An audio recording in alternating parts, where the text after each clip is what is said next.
They used to laugh at me for being poor, but when I became successful, they suddenly called me family.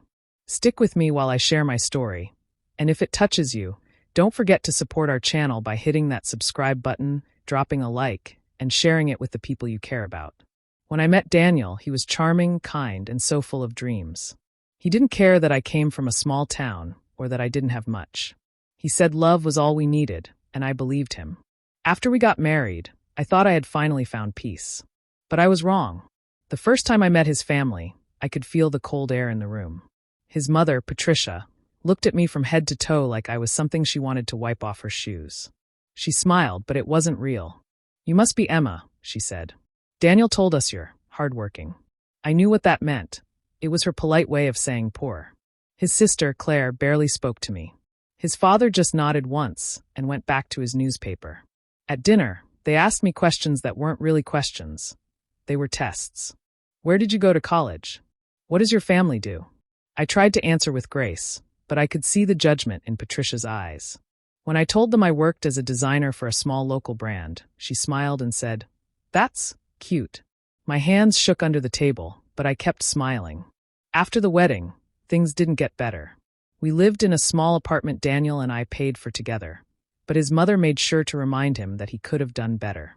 She'd say things like, "Daniel, your friends all married women who could bring something to the table."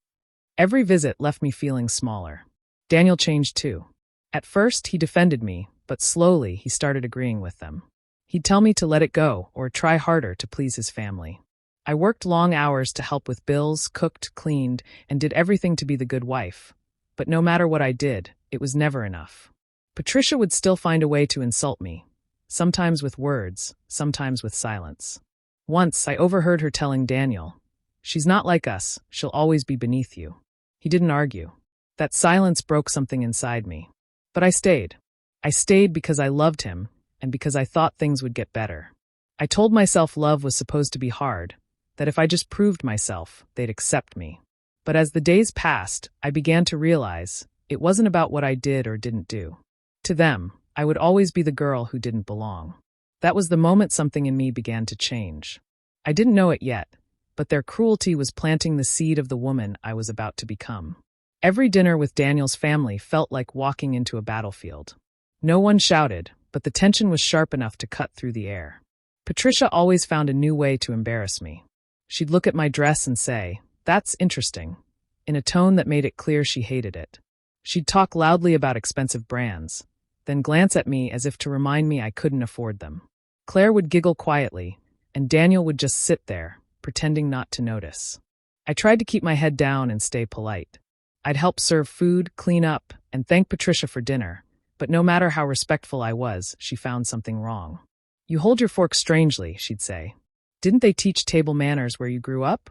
Everyone would laugh softly, except me. I smiled on the outside, but inside I was breaking a little more each time. When Daniel lost his job, I thought maybe things would change. Maybe they'd finally see I was the one keeping things together. I started working 2 jobs. One at a small design studio during the day, and another at a diner at night. I barely slept, but I didn't complain.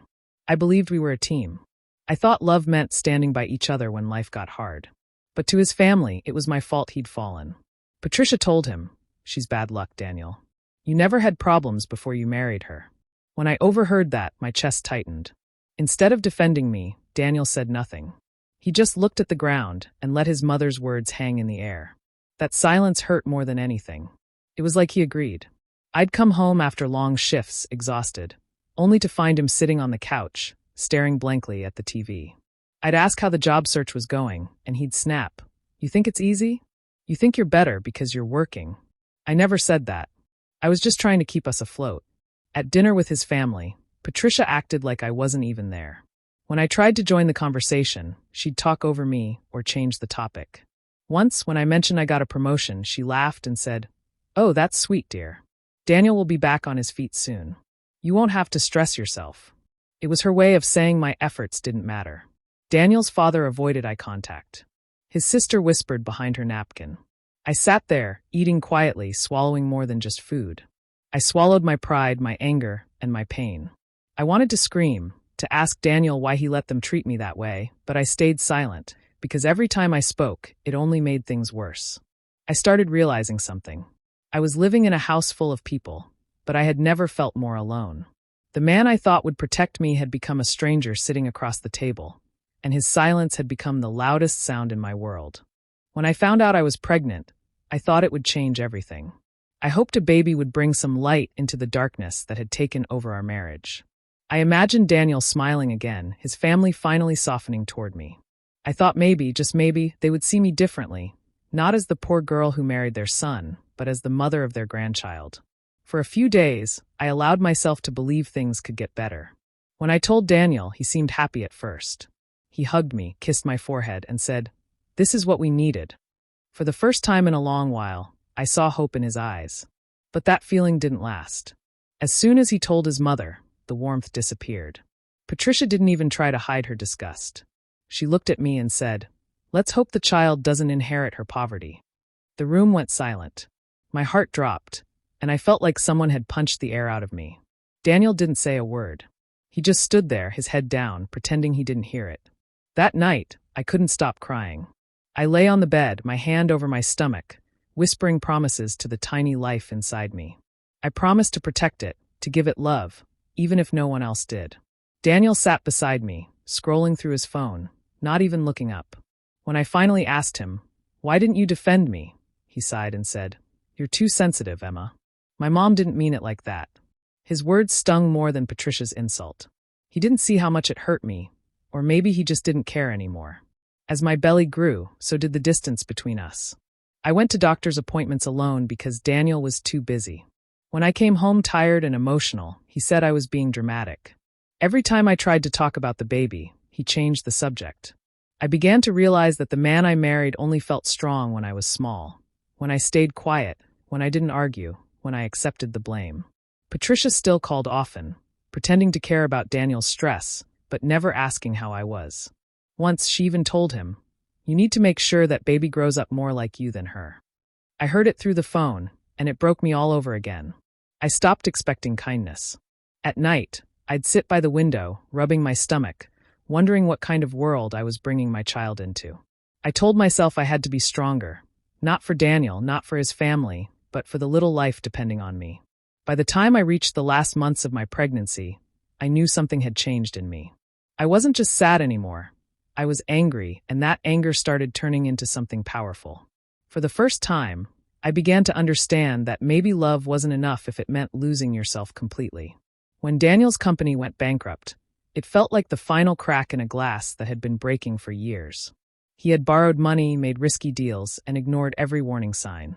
I tried to help him stay calm, telling him we'd figure it out together, but he wasn't listening anymore. His pride was louder than reason.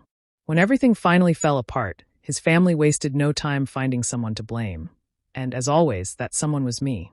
Patricia said it first. "Ever since she came into your life, everything's gone wrong," she told him over dinner. "She's brought nothing but bad luck." I stood there, holding my plate, pretending not to hear, but the words burned through me. Daniel didn't defend me. He just rubbed his temples, sighed, and said, "Mom, please," like he was tired of both of us. That silence told me everything. A few days later, Patricia came to our apartment. She didn't even look around, just went straight to the point. "You need to start fresh, Daniel," she said. "Divorce her. You can't move forward with dead weight dragging you down." I was standing in the hallway, frozen, listening. She said it like I wasn't even a person, like I was a mistake to erase. Daniel didn't say yes, but he didn't say no either. He just sat there, quiet, letting her words fill the room. When she left, I asked him if that's really what he wanted. He looked at me for a long time, then said, "I don't know." That was the moment I knew everything between us was gone. Not because of his failure, but because of what it revealed, that I was only valuable to him when things were good. That night, I didn't argue or cry. I packed my bags quietly. I didn't have much, just a few clothes, my sketchbooks, and a small box of baby things I had kept even after losing the pregnancy months earlier. Daniel didn't stop me. He sat on the couch, staring at the floor, saying nothing. When I walked out the door, he didn't even look up. I didn't have a plan or a place to go. I ended up renting a small room from an old coworker. The first few nights were the hardest. I couldn't sleep. I kept thinking about how I'd given everything to someone who never saw my worth. But in that loneliness, I also felt something I hadn't felt in years: peace. For the first time, no one was talking down to me, no one was judging me, and no one was waiting for me to fail. I cried, yes, but not from weakness. Those tears felt like washing away the last pieces of a life that never really belonged to me. I didn't know how, but I promised myself I would rebuild, not to prove anything to Daniel or his family, but to prove something to myself. I was done being someone's shadow. It was time to become my own light. Starting over was harder than I imagined. I had nothing but my skills, a few clothes, and a tired heart. The small room I rented was barely enough to fit a bed and a desk, but it was mine, a place where I could breathe again. I started looking for work, applying everywhere I could. Most companies didn't even reply. A few interviews ended with polite smiles and empty promises. It was discouraging, but I refused to give up. Finally, I got a job at a small startup that designed digital products. It wasn't fancy, and the pay was low, but I didn't care. It was a chance to start again. The office was tiny, and I shared a desk with another new hire, but I worked like it was the biggest opportunity of my life. I stayed late, learned new software, and took on every small task no one else wanted to do. Some days, I skipped meals just to afford the subway fare, but I told myself this was only temporary. The people there didn't know my past, and I liked it that way. I could just be Emma, not Daniel's wife, not Patricia's disappointment, not the poor girl who didn't belong. I was just someone trying to build something from nothing. There were nights I came home so tired that I couldn't even stand in the shower. I cried quietly, not out of sadness this time, but out of exhaustion and stubborn hope. A few years passed like that. I started getting noticed for my work, small compliments at first, then bigger responsibilities. I became the person others came to for help. I took risks, pitched ideas, and slowly climbed up. My designs started gaining attention, and I was invited to meetings I never thought I'd be part of. The girl who once sat silently at dinner tables now spoke confidently in front of investors. After 3 years, the company hit a rough patch and nearly went under. Most employees left, but I stayed. I believed in what we were building. I worked day and night, helping find new clients, rebranding the business, and pushing through when everyone else gave up. My loyalty caught the attention of one of the investors, a kind man named Robert, who saw potential in me. Together, we decided to start something new, our own design firm. Those first months were chaos. We had no office, no team, and barely any money. But I knew what it felt like to start from zero. I had done it before. I poured everything into it, every ounce of pain, rejection, and insult I'd ever faced. Each one became fuel. 5 years after walking out of Daniel's life, I stood in a glass office in New York City with my name on the wall. Emma Williams, co-founder, Elara Designs. Clients respected me. My team admired me. I wasn't rich just in money. I was rich in peace, strength, and pride. Everything they once used to shame me had become the reason I succeeded. The charity gala was one of those events I used to only see in magazines. Bright lights, elegant gowns, and people who spoke like every word mattered. I had been invited as one of the sponsors for the evening, representing my company, Elara Designs. I stood near the entrance, greeting people and smiling, feeling proud of how far I had come. I wasn't nervous this time. I had worked hard to earn my place in that room. The night was going well until I heard a voice I hadn't heard in years. It was Patricia. I turned slowly, and there she was, dressed in her usual expensive style, holding a glass of champagne, laughing among a group of wealthy guests. For a moment, my heart skipped. It was strange, seeing the woman who once made me feel like I wasn't enough, standing there in the same world she once told me I didn't belong to. She didn't notice me at first. I watched her from across the room, calm and quiet. A few people came to greet me, including one of the event organizers who proudly introduced me to a group of donors. Everyone meet Emma Williams, CEO of Elara Designs. Her company's work has transformed the design space in New York. I smiled and shook hands as flashes from cameras went off. Patricia's laughter stopped mid-sentence. She turned toward us, confused, her eyes narrowing as she tried to place my face. I could see the exact moment it hit her. The woman standing in front of her, confident, graceful, and respected, was the same one she had called poor and unworthy. Her expression changed from confusion to disbelief, then to something close to shame.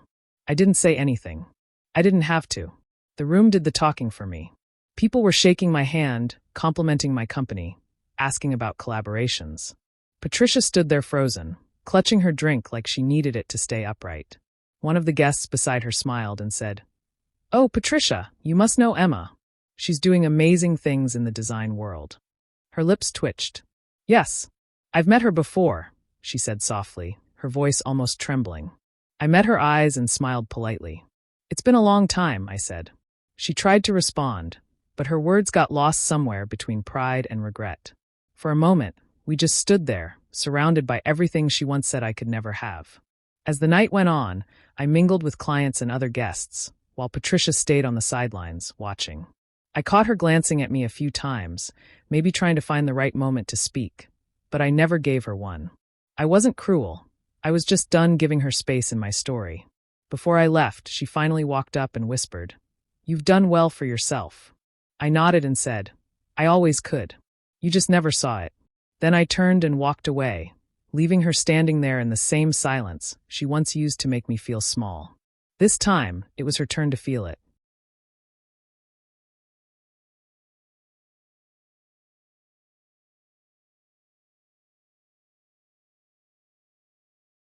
A few weeks after that gala, I got a message from a number I hadn't seen in years. It was Daniel. For a moment, I just stared at the screen, not sure what to feel. He wrote, "Hey Emma, I've been thinking about you. I'm sorry for everything. Can we talk?" I could almost hear his voice in those words, the same soft tone he used when he wanted something. At first, I ignored it. I had no reason to open old wounds. But he didn't stop. He called, left voicemails, even sent long texts saying he'd left his family, that he finally realized how wrong he'd been. He said he regretted letting me go and that he wanted to make things right. I didn't believe it. The timing was too perfect. Patricia had seen me at the gala, successful, respected, everything she once said I couldn't be. I knew she was behind this. It sounded exactly like something she'd do, not out of love for me, but to protect her family's image. After a few days of silence, I finally replied with one word. Okay. I agreed to meet him. Not because I missed him or wanted him back, but because I needed closure. There were still pieces of my past I hadn't fully faced, and Daniel was one of them. We decided to meet at a small cafe in the city. The moment I walked in, I saw him sitting by the window looking nervous. He stood up quickly when he saw me, smiling like nothing had happened. "Emma, wow, you look amazing," he said. I just nodded and sat down. There was an awkward pause, the kind that fills the space between two people who used to know everything about each other, but now feel like strangers. He started talking fast about how much he'd changed, how miserable he'd been after I left, how he'd finally realized his family was toxic.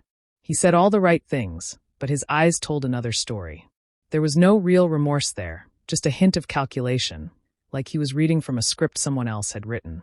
When he asked about my life, I told him the truth. I told him about my company, my work, my peace.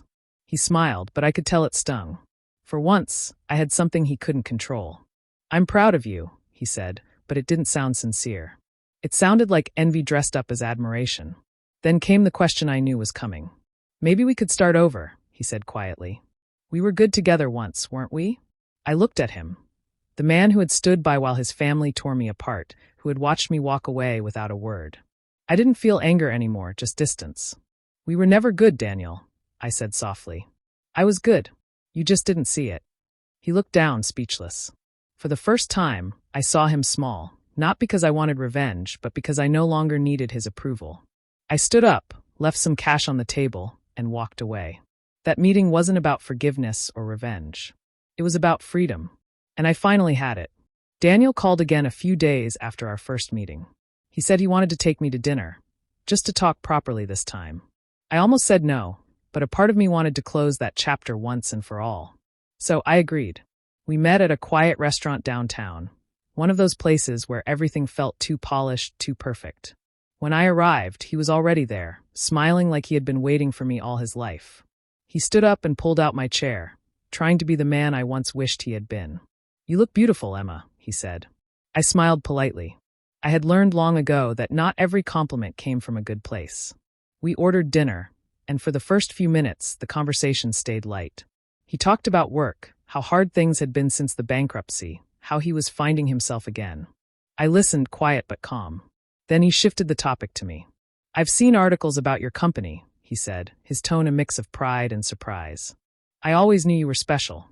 Remember when I told you you'd make it one day?" I almost laughed. He was rewriting the past right in front of me, twisting old memories into something that made him look supportive instead of silent. I let him talk, though. I didn't interrupt. I wanted to hear how far he'd go. He spoke about our old apartment, our good times, and how he missed my cooking, my laugh, my kindness. He said things like, "I didn't appreciate you enough back then. And I've changed, Emma. I really have." Every word sounded practiced, like he'd been rehearsing. Maybe he thought nostalgia could make me forget everything that came with those memories. The tears, the loneliness, the way he used to look away when I needed him most. When our food arrived, he leaned forward and said softly, "I just want another chance. We could start over. I've realized you're the only person who ever really loved me." His voice cracked a little, like he wanted me to see his pain. For a moment, I looked at him, really looked at him. The same face, the same eyes, but I didn't feel what I used to. The woman sitting there wasn't the same girl who once begged for his affection. I wasn't broken anymore. I was stronger, calmer, and completely free. I put my fork down and smiled. "You taught me everything I needed to know," I said quietly. His eyes lit up for a second, thinking I was about to say something kind. Then I finished, about who not to be. The words hung between us. His smile faded. He didn't know what to say. I stood up, picked up my purse, and looked at him one last time. "Good luck, Daniel," I said softly. "You're going to need it." Then I walked out, not angry, not hurt, just done. That dinner wasn't a new beginning. It was the end I had been waiting for. About a week after that dinner with Daniel, I got a call I didn't expect. It was Patricia. Her voice sounded sweeter than I'd ever heard before. "Emma, dear," she said softly, "it's been such a long time. We're having a small family dinner this weekend. It would mean a lot if you could join us." For a moment, I was silent. Patricia had never called me dear in her life. I could tell right away there was something behind the invitation, but I accepted anyway. Not because I wanted to see them, but because I wanted to end things on my own terms. When I arrived at their house, everything felt strange, familiar but distant. The same walls that once made me feel so small now seemed smaller than ever. Patricia greeted me with open arms, smiling like we were long-lost friends. "You look wonderful, Emma," she said, her eyes scanning my dress and jewelry. Her husband and daughter joined in, acting overly polite, offering compliments that didn't sound real. The whole thing felt like a performance. Daniel was there too, looking uncomfortable. I noticed the tension in his jaw, the way he avoided eye contact. As we sat down at the table, I realized why I was really there. Patricia started talking about how the family had been going through some hard times, and how Daniel's new business idea was just a little short on funding. Her words were wrapped in fake warmth, but the message was clear. They needed my money. She spoke like she was doing me a favor, saying, "You've done so well for yourself, Emma. I'm sure you'd want to help Daniel get back on his feet." The others nodded along, pretending this was some kind of family reunion instead of what it really was, a setup. I listened quietly, letting them talk, watching them twist fake kindness into manipulation. I remembered every moment I had sat at that same table years ago, eating in silence while they mocked me. I remembered the humiliation, the tears I'd swallowed, the loneliness I'd felt surrounded by people who treated me like nothing. Now those same people were looking at me with forced smiles, hoping I would save them. After a while, Patricia raised her glass and said, "To family." Everyone followed, smiling awkwardly. That's when I stood up. I lifted my own glass and looked around the table, meeting each of their eyes. "You wanted me gone when I had nothing," I said calmly. "So now that I have everything, consider this my goodbye." The room went silent. No one moved. Patricia's smile froze. Daniel's eyes dropped to his plate. I placed my glass gently on the table, picked up my purse, and turned to leave. As I walked out of that house, I felt lighter than I ever had. It wasn't about revenge. It was about freedom, the kind that comes when you finally stop needing anyone's approval. I didn't look back. That chapter was closed, and for the first time in my life, I was completely free from them all. As Emma stepped out of that house for the last time, the night air felt different, calm, cool, and full of quiet power. For years, she had carried the weight of their cruelty, their words, their judgment. But now that weight was gone. Every step she took away from them felt lighter, like she was walking out of her past and into the life she had built with her own hands. She didn't need to prove anything anymore. The silence around her wasn't lonely. It was peaceful. When she reached her car, she paused for a moment and looked back at the house. The lights were still on, voices faintly arguing inside. But none of it mattered anymore. For the first time, Emma felt completely free. She had thought revenge would come from making them feel small the way they once made her feel. But standing there, she realized something deeper. Revenge was never about hurting others. It was about healing yourself until their opinions no longer mattered. As she drove through the quiet streets of the city, memories flashed before her. The nights she cried herself to sleep, the mornings she forced herself to get up and try again, the people who doubted her, and the rare few who believed in her. Every struggle, every scar, every sleepless night had brought her to this moment. She smiled softly, realizing she had turned her pain into power. When she reached home, she walked to the mirror in her living room. For years, that reflection had shown a woman who tried too hard to be accepted. But tonight, she saw someone different, someone strong, graceful, and finally enough for herself. She leaned closer, her voice barely above a whisper, and said, "They tried to erase me, but I rewrote my story." Her words hung in the air, gentle but firm. She thought about all the people who were still fighting battles like hers, the ones made to feel small for dreaming too big, or for coming from too little. If her story could teach them anything, it was this: you don't have to fight to be seen. You just have to rise until being unseen is no longer possible. Emma walked to the window and looked out at the city lights. She realized that success wasn't about money, fame, or proving a point. It was about peace, the kind that comes when you finally stop chasing approval and start living for yourself. That night, she sat down with a cup of tea, wrapped in the quiet warmth of her own company. She didn't feel lonely. She felt whole. The past no longer hurt, and the future no longer scared her. She had built a life from ashes and found something far more precious than wealth, her self-worth. For the first time in her life, Emma knew she didn't need anyone's acceptance to feel proud. She had already won, not by defeating them, but by becoming someone they could never break again.